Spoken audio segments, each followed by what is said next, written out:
Riddles with Gigi presents Rapunzel.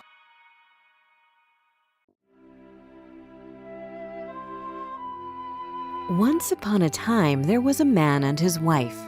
They had wanted a child for a long time, but had never had one. One day, a miracle happened, and the woman gave her husband the news that they had both so long wished for. They were going to have a baby. The man and his wife lived in a house with a small window in the kitchen overlooking a beautiful garden of fresh vegetables and flowers. Unfortunately, there was a high wall of barbed wire around it, and no one ever entered it because it belonged to a mighty witch, who everyone was terrified of. One day, the woman was looking out into the garden when she saw a bed filled with fresh radishes. They looked so enticing that she began to want some. This went on for days. She knew she could not get the radishes, and she got more and more feeble by the day.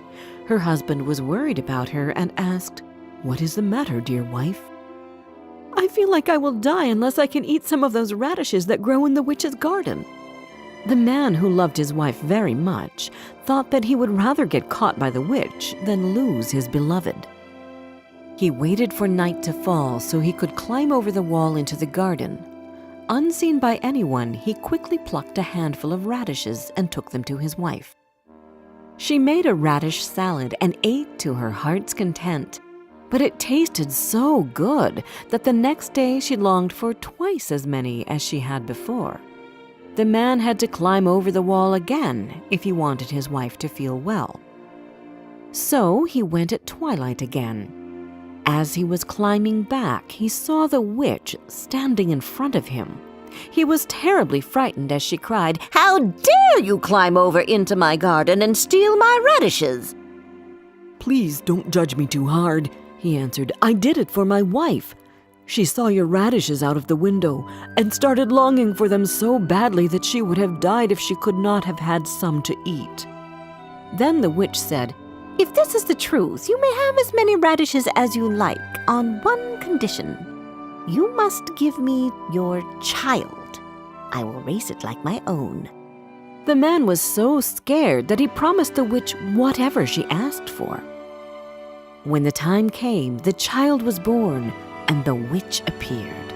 She gave the child the name Rapunzel, which means radish, and she took her away as she had threatened. Rapunzel grew more and more beautiful with every passing year. On her 12th birthday, the witch locked her up in a high tower in the woods. The tower had neither stairs nor a door, but only a small window above. When the witch wished to be let in, she would cry, "Rapunzel, Rapunzel, let down your hair." Rapunzel had beautiful long hair which shone like gold and which no one had ever cut. When she heard the voice of the witch, she would loosen her plaits, let her hair down until it touched the ground so that the witch could climb up. They lived that way for years. Rapunzel's beauty was locked in the tower away from the world outside. Then one day, a prince was riding through the woods and passed by the tower. He heard a voice singing so sweetly that he stood still and listened. It was Rapunzel, who felt lonely in the tower and would often spend her time singing. The prince wanted to meet the girl who sang so beautifully, but he couldn't find a door to enter the tower. So he went back home, but he couldn't forget the girl's voice. So the next day, the prince turned back to the tower, and as he was standing there gazing at the tower, he saw the witch come up and listened while she called out, "Oh, Rapunzel, Rapunzel, let down your hair." What happened after that really surprised him, but he could finally see the girl who the beautiful voice belonged to. Then he saw how Rapunzel let down her long hair and how the witch climbed up the tower. The next day at dusk, he went to the tower and cried, "Oh, Rapunzel, Rapunzel, let down your hair." She let down her hair, and the prince climbed up. When she saw that a man had come to her room instead of the witch, she became really scared. But the prince began speaking so kindly and told her how her singing had entered into his heart and how he could have no peace until he had seen her. Rapunzel forgot her terror, and when he asked her to be his wife, she thought to herself that he was young and handsome, and that she liked him much better than she liked the witch. She put her hand into his and agreed to leave the tower with him. She said, "I would go with you, but I don't know how to get out. When you come, bring a rope each time, and I will make a ladder.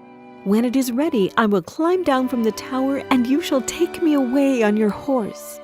They agreed that he should come to her every evening as the old woman came in the daytime. So the witch knew nothing of all this until one day Rapunzel said to her, "Mother Gothel, how is it possible that you climb up here so slowly, and the prince climbs up in a moment?" "What is this I hear?" the witch cried. "I thought I had hidden you away from the world, and you have betrayed me." In her anger, she cut Rapunzel's beautiful hair and took her to a desert place, where she left her to live out her days in great misery. The same evening, the prince came to the tower and cried, "Rapunzel, Rapunzel, let down your hair!" But this time, the witch let the hair down and the prince climbed up. But instead of seeing his dearest Rapunzel, he found, to his horror, the witch looking at him with glittering eyes. "You will never see Rapunzel again," she told him, and with those words she pushed the prince from the tower. He fell on thorns which blinded him. Left without his sight, the prince wandered through the woods for months, until one day he heard someone singing. He didn't know where he was, nor could he see where she was, but he was sure that this was his darling Rapunzel singing. He followed the voice to come to his beloved Rapunzel.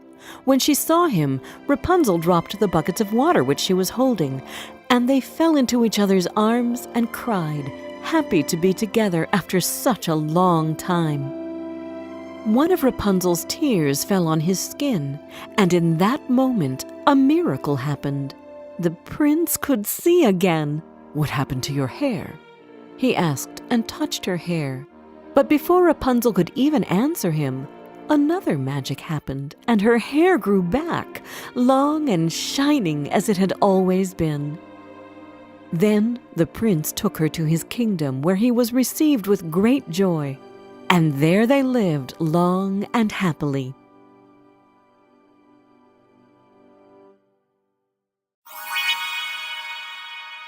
Did you like this story? Download our storytelling app, Tales with Gigi, where you can find more than 30 other fairy tales and fables which can come in handy during feeding time, bedtime, or on road trips. And don't forget to subscribe to our channel.